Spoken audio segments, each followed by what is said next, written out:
आज मैं आपको एक कहानी सुनाती हूँ जो करीबन 1980 के दशक की है।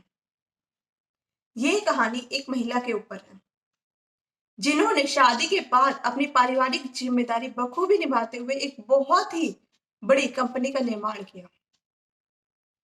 ये कहानी है सुनीता रामनाथकर जी की।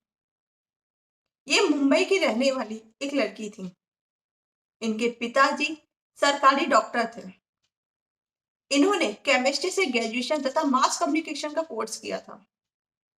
पढ़ाई कंप्लीट होते ही इनकी बहुत ही संपन्न परिवार में शादी हो गई। शादी एक बहुत ही संपन्न परिवार में हुई थी जो कि किसी भी लड़की के लिए एक सपनों का घर हो सकता है, लेकिन इनके लिए ऐसा नहीं था क्योंकि ये खुद का अपना कुछ काम करना चाहती थी। शादी के कुछ साल बाद ही इन्होंने एक बहुत ही प्यारी सी बेटी को जन्म दिया। इसके बाद भी इनकी जो खुद का कुछ काम करने की बेचैनी थी वो दूर नहीं हुई। नौकरी एक विकल्प था, लेकिन इनकी ऐसी इच्छा नहीं थी क्योंकि ये भारतीय महिलाओं के लिए कुछ करना चाहती थी। इसके पीछे इनका विचार क्रीम ब्लीच को लेकर था। उन दिनों मार्केट में कोई भी क्रीम ब्लीच उपलब्ध नहीं थी। इन्होंने सोचा कि ब्लीच को एक छोटा सा बिजनेस बनाया जा सकता है। इससे छोटे मोटे खर्चों के लिए पैसे भी निकलते रहेंगे। अपनी इस योजना के बारे में उन्होंने अपने भाई को बताया तथा उसे भी अपने साथ में काम करने के लिए कन्विंस किया। 2 साल तक क्रीम ब्लीच पर प्रयोग किए गए, तब जाके कहीं उपयुक्त फॉर्मूला बना। यह सब इतना आसान नहीं था क्योंकि इसमें बहुत ही मेहनत और जोखिम लगने वाला था। इनका अपना किचन ही प्रयोगशाला बना।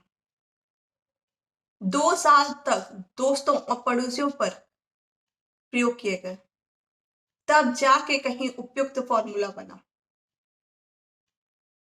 फेम एक नई चीज थी।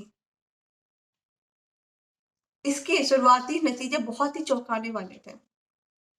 ब्लीच किए हुए चेहरे पे और बिना ब्लीच किए हुए चेहरे में फर्क साफ नजर आने लगा। इसके बाद फेम ने अपने ग्राहक बनाने शुरू किया। धीमे धीमे फेम के ग्राहक बनने लगे।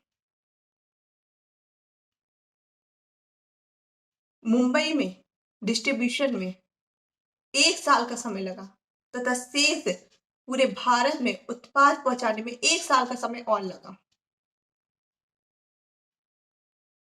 इसके बाद फेम ने कई और नए नए प्रोडक्ट लॉन्च किए, जिसमें से हेयर रिमूवर क्रीम सबसे लोकप्रिय रहा। लोगों ने इसे बहुत ही ज्यादा पसंद किया। 27 साल बाद कंपनी का टर्नओवर 1 लाख से बढ़कर 100 करोड़ हो गया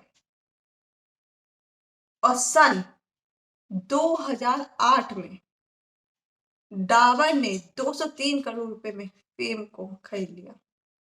इसी के साथ ही सुनीता जी की पहली कंपनी की जर्नी समाप्त हुई, जिसे उन्होंने बहुत ही प्यार और बहुत ही मेहनत से सींचा था। इसके बाद भी महिलाओं के लिए कुछ करने का जो जज्बा था वो अभी कम नहीं हुआ था।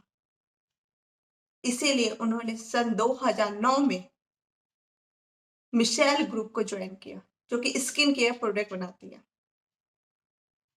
इससे मैंने 2 बातें सीखी। हमें हमेशा ही पैशन को फॉलो करना चाहिए, क्योंकि अगर हम पैशन को फॉलो करेंगे तो हम जिस भी काम को करेंगे उसमें हमें कभी थकावट नहीं महसूस होगी। दूसरी, अगर आप कोई भी बिजनेस शुरू करने चाहते हैं तो सबसे पहले प्रोडक्ट और सर्विस ढूंढिए जिसकी लोगों को जरूरत हो और वो मार्केट में उपलब्ध नहीं हो।